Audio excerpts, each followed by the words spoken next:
자, 여러분 교재 199페이지에 58번 문제인데, 자, 영업수익지 계산 과정에서 영업경비에 해당되지 않는 거죠. 자, 부동산을 우리가 취득을 할 때는 이 총투자한 금액이 있죠.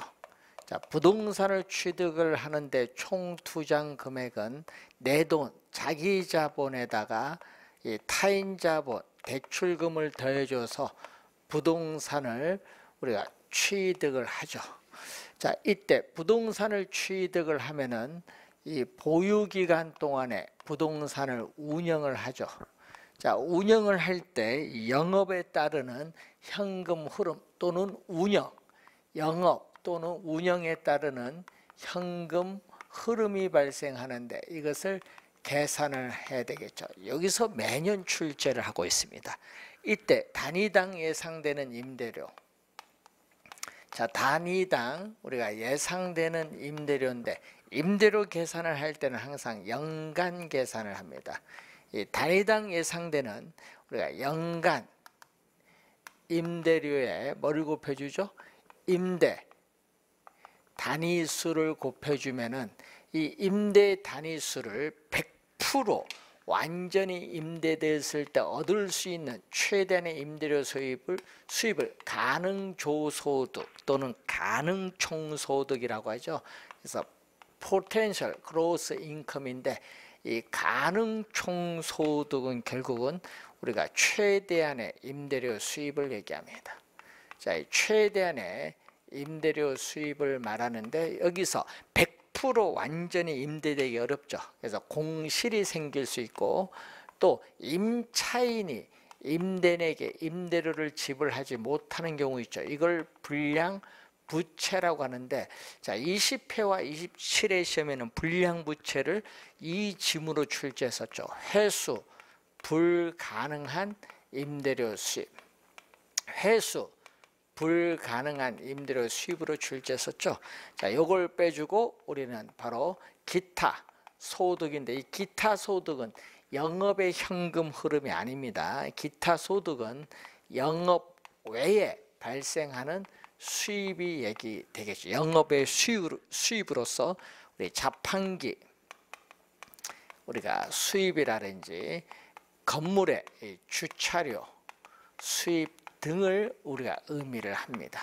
자, 이걸 우리가 해주면은 바로 유효 공시를 고려한 우리가 유효 조소득이 나오죠. 자, effective gross income 공시를 고려한 임대료 수입이 나오고, 자, 그러면 임대료 수입이 나오면은 그 다음에 부동산을 운영하는 경비를 지출해야 돼. 비용을 지출해야겠죠. 그래서 부동산을 운영, 유지하는 데 드는 비용을 지출을 해야 됩니다. 그러면은 이제 영업소득, 순수익이 발생하죠. 자, 영업소득, 순수익이 우리가 발생하는데 이 순수익에서 이 대출금의 타인자본, 대출금에 대해서 매 기간 갚아나가는 우리가 부채, 서비스액을 또 빼줘야 되는데 부채를 갚아야겠죠. 이 부채 서비스액인 원리금 상환액을 공제를 해주는데 이 원리금 상환액은 원금 상환액에서 이자 지급액을 더해주면 구할 수 있죠. 자, 이걸 빼주면은 이제 세전 우리가 현금 수지 또는 세전 현금 흐름이라고 하죠. 세전 현금 흐름을 구할 수 있죠. BTCF라고 하죠. 자, 여기서 세전이니까 세금을 납부해야 됩니다. 부동산 이 영업에 따르는 소득세를 납부하면은 바로 세후 현금 수지, 세후 현금 수지 또는 세후 현금 흐름을 구할 수 있죠. 자, 세후는 우리는 ATF터죠. ATCF 캐시 플로우는 현금 흐름입니다. 자, 이때 영업경비의 주의할 것은 재산세, 보유세인 재산세는 포함되지만은 소득세는 포함되지 않습니다. 재산세, 소멸성 보험료인 화재 보험료, 각종 수수료, 유지비, 관리비, 수선비라든지 또 우리 각종 부담금이라든지 부동산 관리 회사에 의한 관리가 이루어지면 관리인에 대한 봉급, 급여라든지 자 이런 것은 우리가 빼죠. 수도요금, 전기요금 이런 건 다 우리가 영업경비에 포함됩니다. 자 주의할 것은 영업경비에 포함되지 않는 게 있죠. 부동산 자체에 있어서의 감가상각비, 우리가 소유자에 있어서의 봉급, 급여, 또 개인적인 업무비 등은 영업경비에 포함되지 않는다는 걸 명심을 해 두셔야 되겠습니다. 자, 이때 우리가 여기 조가 나오죠. 그래서 조는 가능조소득, 유효조소도 있고 조순, 세 전에 전이 들어오죠. 세 후에 후가 들어오죠. 조순 전후, 조순 전후는 빨간색 돈이 들어오는 거고 마이너스는 돈이 나가는 거, 순서를 잘 봐야 됩니다. 순서 상당히 중요한데 자 58번 영업경비에 해당되지 않는 항목. 자 재산세는 포함이 되지만 소멸성 보험료는 화재 보험료로 포함되죠. 공실 및 불량부채는 포함되지 않습니다. 그리고 유지비, 관리비 이런 건 포함되죠. 부채 서비스액, 영업소득세 포함되지 않습니다. 그리고 자본적 지출 포함되지 않고 전기세 포함되죠. 자본적 부동산 가치를 증가시키는 자본적 지출은 포함되지 않는다. 5번 정답이 되겠습니다. 자 59번 1년간 유효 총소득 여기 1억이죠. 유효 총소득이 1억 원인 임대용 빌딩이 있는데 이 빌딩이 다음 1년간 비용 명세서를 이용해서 순영업소득 구하라. 그럼 유효 총소득 1억에서 영업경비 빼겠는데 영업경비 뭐가 들어갔죠? 거기 감가상각비는 경비에 포함되지 않습니다. 유지관리비 3천만 원 포함되죠. 수도요 전기료 포함됩니다. 그럼 얼마? 500만 원이죠. 합치니 재산세 1,500 포함됩니다. 또 합쳐야겠죠. 그럼 5천만 원이고 소득세 포함되지 않고 화재보험료 700 포함됩니다. 융자 원리금 상환액 포함되지 않고 공실손실상 등의 불량부채액 포함되지 않죠. 그래서 5,700만 원이죠. 1억 원에서 영업경비 다 더해준 5,700만 원을 뺐더니 어떻게 돼? 4,300만 원이 정답이 되겠죠. 순영업소득 4번 정답이 되겠습니다. 자 60번 문제로 갑니다. 부동산 투자회사 주식회사 누리는 1,000억 원에 구입한 임대용 빌딩을 운영하고 있다. 조소득 승수가 얼마다? 우리가 5다. 조소득 승수인데 뭐를 우리는 유효 조소득을 기준합니다. 유효 조소득 승수는 자 조소득 승수는 총 투자한 금액을 대상으로 해요. 총 투자한 금액을 앞에 승수 앞에 있는 게 분모로 가죠. 자, 요 값이 온데 총 투자한 금액은 부동산 가격인 1,000억이 되겠죠. 따라서 요 첫 번째 수식에서 유효 조소득은 5분의 얼마? 1,000억이 돼서 200억이 되겠죠. 200억. 자, 그런데 임대용 빌딩의 운영경비 비율이 나오죠. 자, 운영경비 또는 영업경비 비율이죠. 영업경비는 지금 유효조소득을 기준하니까 유효조소득에서 영업경비 또는 운영경비가 차지하는 비율인데 유효조소득은 지금 200억인데 여기 몇 프로죠? 40%인 0.3이다. 따라서 우리 영업경비는 200억에 0.4를 곱해주니까 80억이 되겠죠. 자, 이때 순영업소득은 얼마냐? 유효 우리가 조소득 200억에서 영업경비 80억을 뺐더니 순영업소득은 얼마? 120억이 되겠죠. 120억 정답이 되겠습니다. 5번 정답이 되겠습니다. 자, 61번 사무용 빌딩의 현금 흐름 분석에 관한 설명 중 틀린 것. 영업 현금 흐름 중 가능 조소득은 뭐보다 순영업소득. 이 가능조소득은 최대 내 임대료 수입은 순수익보다 크죠. 왜? 비용이 공제돼서 나오기 때문에 1번 맞고, 2번 세전 현금 수지는 소득세를 공제 안 했죠. 소득세를 감안하지 않은 현금 흐름 맞습니다. 매도 가액과 순매도액의 차익은 매도 경비가 된다.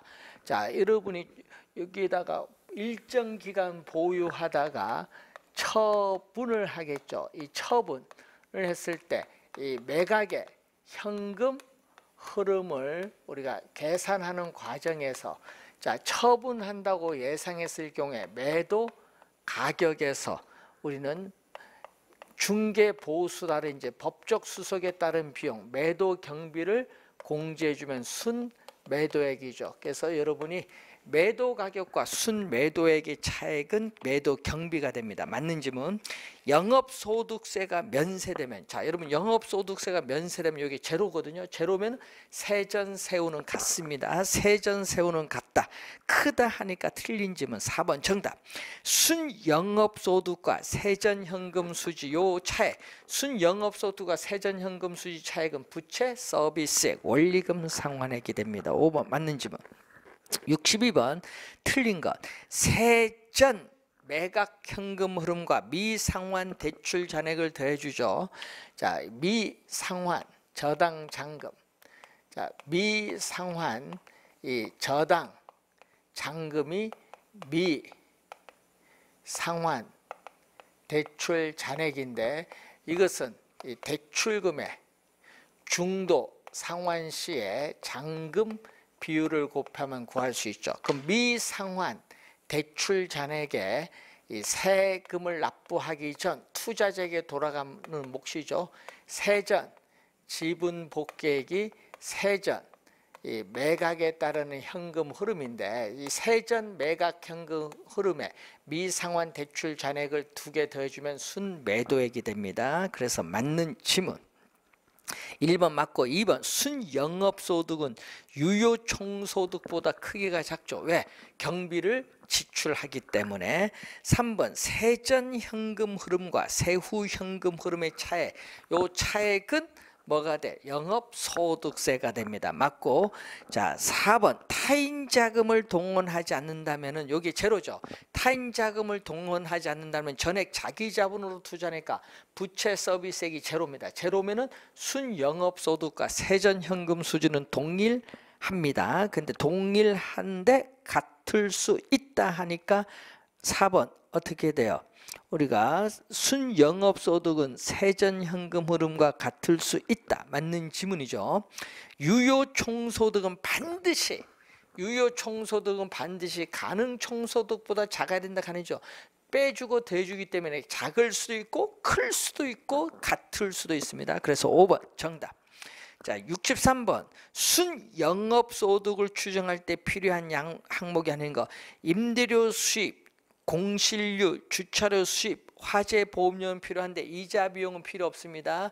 이자 비용 5번이 정답이죠. 자, 여러분 이자 비용은 순영업소득을 추정할 때는 앞에 있는 건 다 필요한데 이자 비용은 뒤에 있는 거, 이자 지급액, 이자 비용은 필요하지 않습니다. 자, 그리고 64번 부동산 투자 분석의 현금 흐름 계산에서 유효 총소득을 산정 구할 경우에 필요한 거 외에 임대료 수입 필요하죠. 자, 임대료 수입 필요하고 소득세 필요하지 않습니다. 이자 상환액도 필요 없고 영업 외 수입은 기타 소득 필요하죠. 영업 경비 필요하지 않고 감가상각비는 이 소득세 계산할 때 필요해요. 그래서 필요하지 않죠. 2개입니다. 임대료 수입 그리고 영업 외 수입 기타 소득, 영업 외 수입은 기타 소득이죠. 요 2개가 필요하죠. 2번 정답이 되겠습니다. 65번 부동산의 수익과 수익률에 관한 설명을 옳은 것은 요구 수익률은 해당 부동산에 대해서 획득할 수 있는 최대한의 수익률이 아니라 최소한의 수익률이죠. 1번 틀렸고, 총 투자 수익률은 세전 현금 수지를 지분 투자로 나눠서 구하는 것은 바로 지분 수익률이죠. 지분 수익률.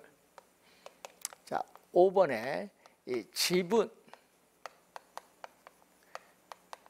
수익률은 이 세전 투자한 자기 자본에 대한 대가인 이 세전 현금 수지를 자기 자본, 지분 투자액으로 나눠주는 것이 지분 수익률을 의미하고 총 투자 수익률 또는 총 자본 수익률은 순 영업 소득을 총 투자한 금액으로 나눠준 것을 말합니다. 그래서 2번 틀린 질문. 3번 기대 수익률이 요구 수익률보다 작은 경우는 투자를 기각하죠. 틀렸고 순영업소득 구하는 과정에서 해당 부동산의 재산세는 차감.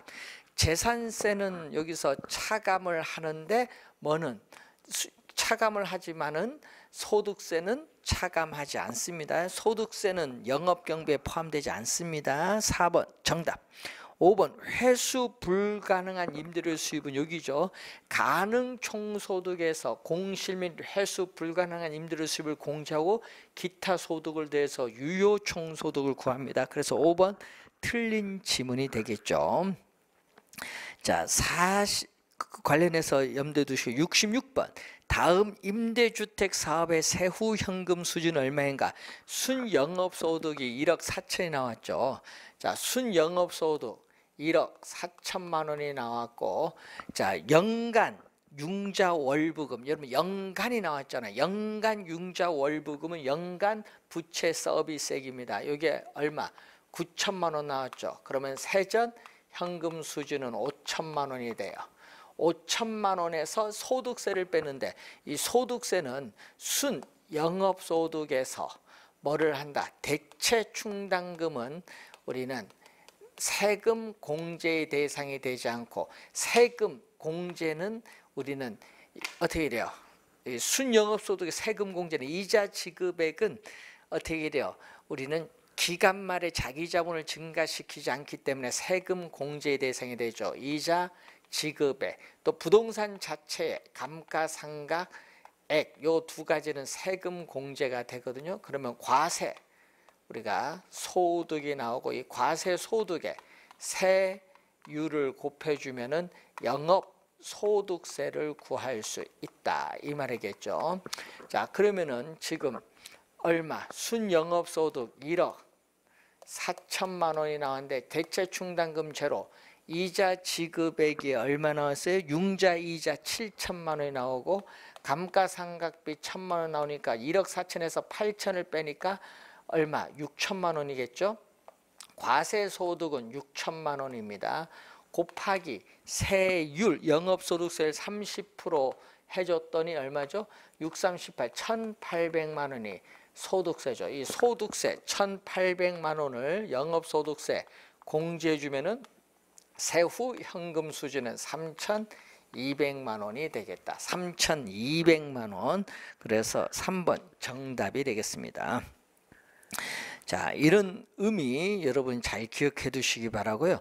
자, 60 우리가 관련해서 9번 문제, 206페이지 69번 문제 봅니다. 오피스 빌딩의 순영업소득을 추정할 때 필요한 항목이 하는 것, 임대료 수입, 각종 부담금 재산세는 영업경비에 포함되고 공실률, 원리금 상환액은 요거죠. 순영업소득을 계산할 때 원리금 상환액은 앞에 필요가 없습니다. 그래서 정답은 몇 번? 우리가 2번이 정답이 되겠죠. 70번 회계 기록을 검토하여 부동산 평가에 사용될 수 있는 수지 명세서를 작성하고 있다. 회계 기록상 누락되어 있는 것 중에서 안정적인 영업 경비를 구하는데 경비를 구하는데 첨가를 해야 될 항목은 여러분 각종 부담금입니다. 개인적인 업무비, 감가상각비는 포함되지 않죠. 영업 경비에 저당 지불액, 원리금 상환도 포함되지 않습니다. 각종 부담금입니다. 그래서 정답은 2번이 정답. 71번 대상 부동산의 순영업소득이 얼마인가 보는 내용입니다. 대상 부동산의 순영업소득, 건축 연면적이 1,800인데 유효 임대 면적 비율은 연면적 대비 80%고요. 연평균 임대료는 5,000원입니다. 자, 여기 임대료가 월 평균 임대료가 5,000원이 나왔어요. 월 평균 임대료가 5,000원이 지금 나와 있습니다. 자, 그러면은 지금 월 연평균 임대료죠. 연평균 임대료가 제곱미터당 5,000원이 나와 있고 여기다가 뭐를 곱해주면 돼요? 1,800제곱미터를 곱해주죠. 임대 단위수 1,800제곱미터인데 요 유효 임대 면적 비율은 연면적이 몇 프로? 80%가 되죠. 요걸 곱해줬더니 얼마? 720만 원인 가능조소득이 나오죠. 가능조소득이 720만 원입니다. 자, 여기서 공실률은 10%죠.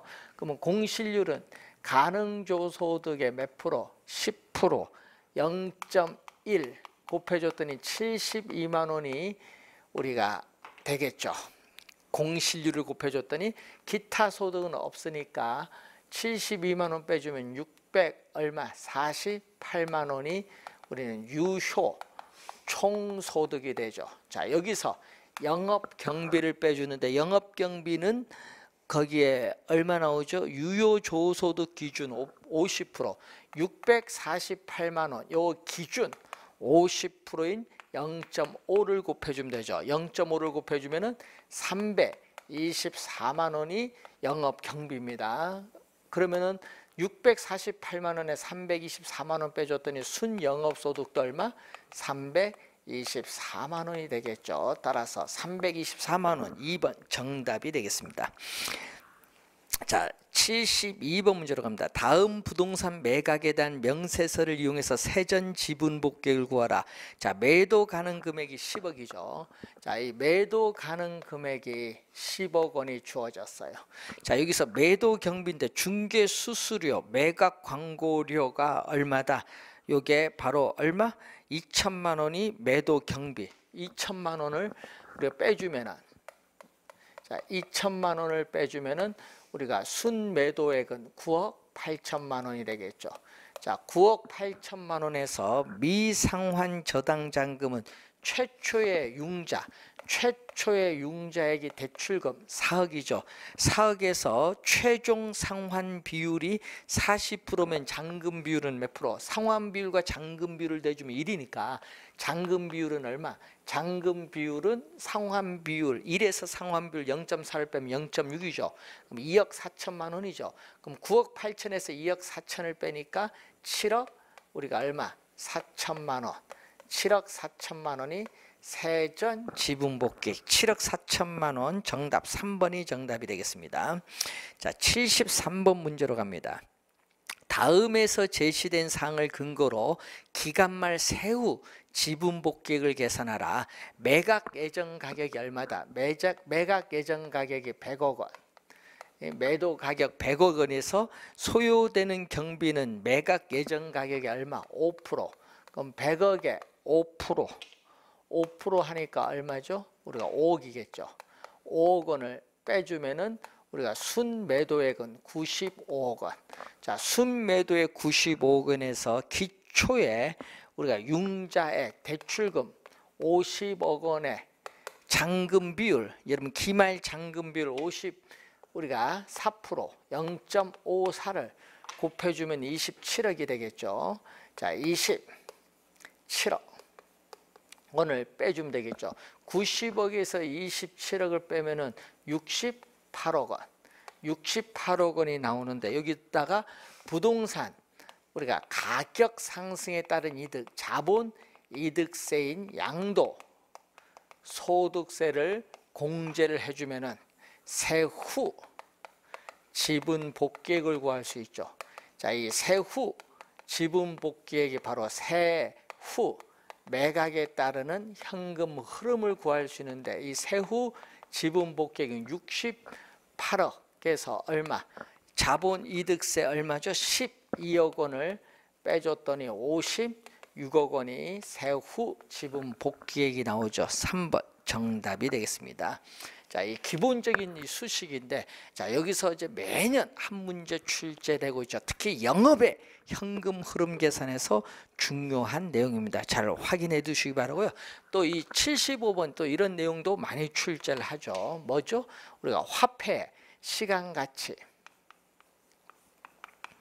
화폐의 시간 가치를 고려하는 방법. 자, 화폐의 시간 가치를 고려하는 방법을 우리는 할인 기법이라고 합니다. 자, 이 할인 기법인데 화폐 시간 가치를 고려한다는 것은 바로 이 얘기죠. 부동산 투자로부터 미래에 예상되는 현금 수입과 현금 지출을 현재의 가치로 할인을 하는 게 화폐 시간 가치를 고려하는 방법입니다. 그래서 할인, 현금 흐름, 현금 흐름은 현금 수지라고 하죠. 할인 현금 흐름 분석법에 있어서 우리는 세 가지가 있어요. 순현가법, 순현가법, 수익성 지수법, 그리고 내부 수익률법, 대표적인 세 가지가 있죠. 그리고 투자로부터 미래에 예상되는 우리가 현금, 자, 미래에 예상되는 현금, 우리가 미래에 예상되는 현금 유입을 현재의 가치로 할인을 해서 현재 투자한 금액을 회수하는데 소요되는 기간이 현가 회수 기간인데, 이 현가 회수 기간법도 화폐의 시간 가치를 고려하는 방법입니다. 그리고 화폐의 시간 가치, 화폐의 시간 가치를 고려하지 않는 방법은 우리가 비할인 기법이죠. 자, 비할인 기법에서 우리는 정통적 분석 기법이 있습니다. 자, 정통적 분석 기법인 우리가 단순 회수기간법, 투자로부터 미래에 예상되는 현금 수입을 가지고 현재 투자한 금액을 회수하는 데 소요되는 기간이 단순 회수기간이죠. 단순 회수기간법, 회계적 이익률법 또는 회계적 수익률법이 있죠. 그리고 어림세법, 비율 분석법이 있습니다. 자, 화폐 시간 가치를 고려하지 않는 방법이죠. 75번 화폐 시간 가치를 고려하는 방법, 거기 보면 순현재 가치법, 내부 수익률법, 수익성 지수법, 이 세 가지 CDE 3번의 정답이고, 회계적 융률법은 단순 회수기간법은 줄여서 회수기간법이라고도 해요. 현가는 반드시 현가를 붙여야 됩니다. 그래서 3번 정답이 되겠습니다. 자, 76번 다음 현금 흐름표를 기초로 계산한 순현재 가치는 다만 0년차 현금, 0년은 현재입니다. 현재 현금 흐름은 초기 투자액, 1년차부터 5년차까지 현금 흐름은 현금 유입과 유출을 감안한 순현금 흐름이며, 할인율은 연 10%, 기간 5년의 연금의 현가계수, 일시불의 현가계수 5년이 주어져, 기간 5년 밑줄, 기간 5년이 주어졌거든요. 자, 그러면은 이런 의미가 되는데, 관련해서 76번 문제는 이런 의미죠. 자, 현재 1년, 2년, 3년, 4년, 5년인데 지금 130만 원이 주어졌죠. 이렇게. 자, 순현금 흐름이 이렇게 주어졌는데, 문제는 5년을 이용해야 되니까 5년의 연금의 현가계수를 이용해야 되니까 이 1430을 이렇게 나눠야 돼. 130과 1300만 원 나눠줘야 돼. 그래야 이것을 현재의 가치로 이렇게 매 연말 동일한 금액의 130만 원을 이렇게 현재의 가치로 이렇게 나눠서 다 더해준 겠죠. 그래서 이 130만 원이 부동산을 취득하여 5년 동안 보유하죠. 자, 그래서 순현재 가치 NPV는 현금 유입의 현가. 자, 현금 유입에 있어서의 현재 가치에서 현금 유출에 있어서의 현재 가치를 빼는데, 현재 가치는 얼마? 1000만 원이죠. 현금 유출의 현재 가치, 현금 흐름은 1000만 원. 마이너스 쳐야 것은 마이너스는 돈 나간 거죠. 그래서 현금 유출의 현가는 1000만 원. 자, 이 현금 유입의 현재 가치를 구해야 되는데, 이 보유 기간 동안 몇 년 보유했다? 지금 5년 보유했거든요. 5년, 1, 2, 3, 4, 5년 보유했기 동안 세후 현금 수지가 130만 원이죠. 자, 매년 동일한 금액의 130만 원을 현재 일시불로 환원한 금액을 구해주는 개수를 연금의 우리는 현가 개수죠. 몇 년? 우리가 5년의 연금의 현가 개수인데 할인율은 연 10%.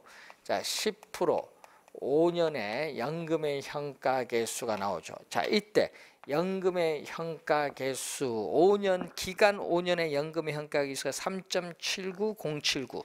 자, 3.79079를 곱해주면 되겠죠. 자, 여기다가 처분 5년 말 처분 시에 얼마? 1,300만 원이죠. 자, 이 1,300만 원 5년 말 이 처분 시에 1,300만 원이 현재 얼마냐? 5년 뒤에 1,300만 원이 현재 얼마냐? 그러니까 1,000만 원의 취득을 해서 1,000만 원의 취득을 해서 우리는 5년 후에 1,300만 원을 팔았다는 얘기죠. 그러면 1,300만 원 현재 얼마냐? 또 일시불의 현가 개수를 곱해줘야죠. 일시불의 현가 개수 10% 5년 요걸 곱해주면 되는데 또 일시불의 현가 개수가 5년의 일시불의 현가 개수가 0.620921을 곱해주면 되겠죠. 그래서 요걸 더해줬더니 얼마 나온다? 1,300만 원이 나오죠. 그래서 현금 유입의 현가는 1,300만 원에서 현금 유출의 현가 1,000만 원을 빼줬더니 순현재 가치는 얼마? 300만 원이 된다는 그러한 내용이 되겠습니다. 3번 정답이 되겠습니다. 자, 77번, 78번, 79번 다 비슷한 건데 요거는 여러분이 계산할 줄만 아면 되겠죠. 79번 문제로 하나 풀어보겠습니다. 다음 표와 같은 투자 사업들이 있다. 이 사업들은 모두 사업기간이 1년이면 금년에는 현금 지출만 발생하고 내년에는 현금 유입만 발생한다고 한다. 할인율이 연 5%라고 할 때 다음 중 틀린 것은 얼마냐? 자, 항상 여러분이 이런 표를 물을 때는 자, 이 표를 물을 때는 4개를 우리 꼭 출제를 해요. 출제위원들이. 그래서 출제위원들이 이렇게 A, B, C, D 꼭 이렇게 4개를 우리가 출제를 합니다. 자, 그럼 I가 얼마냐? I가 300만 원, A는 B는 100만 원, C도 100만 원, D도 100만 원이죠. 자, 여기에 바로 뭐죠? 내년에 현금 유입이 이렇게 나오죠. 내년에 현금 유입이 이제 나오고, 자, 이것을 항상 요걸 잘 구해야 돼요. PV 요것을 잘 구하면 이제 계산이 되는 거예요. 자, PV 현금 유입의 현재 가치죠. 자, 내년에 현금 유입을 현재의 가치로 할인을 합니다. 할인할 때 할인율로서 우리는 몇 프로? 5%니까 0.05죠. 사업기간이 1년이에요. 1년이니까 1승. 그럼 내년에 현금 유입을 1.05로 나눠주면 되는데 내년에 현금 유입이 얼마죠? 630만 원. 630만 원을 1.0으로 나눠주면 600만 원이고 315만 원을 1.0으로 나눠주면 300만 원이고 420만 원을 1.0으로 나눠주면 400만 원. 자, 262.5만 원을 또 1.0으로 나눠주면 250만 원. 그래서 이 현금 유입의 현가를 잘 구해야 돼요. 그러면 이제 요거는 쉽죠? 순현재 가치는 현금 유입의 현가에서 현금 유출의 현가를 빼준 거고요. 그리고 수익성 지수 PI는 현금 유입의 현가를 현금 유출의 현가로 나눈 것을 우리는 수익성 지수가 되겠죠. 자, 그러면은 뺀 거죠. 600에서 300을 빼면 300, 300에서 100을 빼면 200, 400에서 100을 빼면 300, 250에서 100을 빼면 150입니다. 수익성 지수는 PV를 요걸로 나눠줘 600을 300으로 나눠주니까 2, 300을 100으로 나눠주면 300, 400을 100으로 나눠주면 4, 그리고 250 100으로 나누면 얼마? 2.5죠. 자, 그러면은 1번 지문 보세요. 자, A와 C의 순현가는 어떻게 돼요? 같다. 자, A와 C의 순현가는 300만 원을 갖고요. 순현가가 가장 작은 것은 D. 순현가가 가장 작은 것은 D가 돼요. 그리고 C의 수익성 지수는 얼마? 자, C의 수익성 지수는 4고 4번에 수익성 지수법에서 수익성 지수가 가장 큰 건 C고 그 다음에 B, 그 다음에 D, A죠. 요 순서입니다. A, D가 아니죠. 4번 정답입니다. 그리고 5번 지문 보시면은 자 5번 A만 총 투자 비용 300만 원을 A에만 투자한다. A만 수행을 하게 되면은 이때 순현재 가치는 얼마? A의 순현가는 300만 원이 나와 있죠. 그런데 문제는 이 300만 원을 B에 얼마? 100만 원. C에도 100만 원. D에도 100만 원. 이 300만 원을 이렇게 나눴어요. 100만 원씩. 그 투자를 했겠죠. 그러면은 이렇게 B, C, D를 100만 원씩 투자를 해서 함께 투자했을 경우에 순현가는 뭐죠? 우리는 B의 순현가, 또 C의 순현가, D의 순현가를 더해주면 돼요. 이 각각의 순현가의 합이죠. 뭐가 성립한다? 우리는 순현가법에서는 금액으로 표현하기 때문에 같이 가산의 법칙이 성립을 해요. 그러면 B의 순현가 200, C의 순현가 300, D의 순현가 150 더해주면 650만 원이 되죠. 그러니까 어느 게 크죠? 요게 크죠. A만 수행하는 투자보다 300만 원을 B, C, D에 각각 100만 원씩 투자한 요 투자안이 더 유리하다는 겁니다. 그래서 5번 맞는 지문. 자 이렇게 표를 주어지고 계산하는 문제를 나오면요 해석하는 문제인데 이 해석하는 이러한 문제에서의 정답은 4, 5번에 있다는 걸 늘 염두에 두시고 그래서 4, 5번에 좀 주의해서 보시면은 답을 쉽게 구할 수가 있다. 이렇게 보시면 되겠습니다. 그래서 여러분이 우선 79번 문제까지 풀었고요. 우리가 80번 관련돼서 몇 가지 중요한 사항은 우리가 잠시 쉬고 설명하도록 하겠습니다.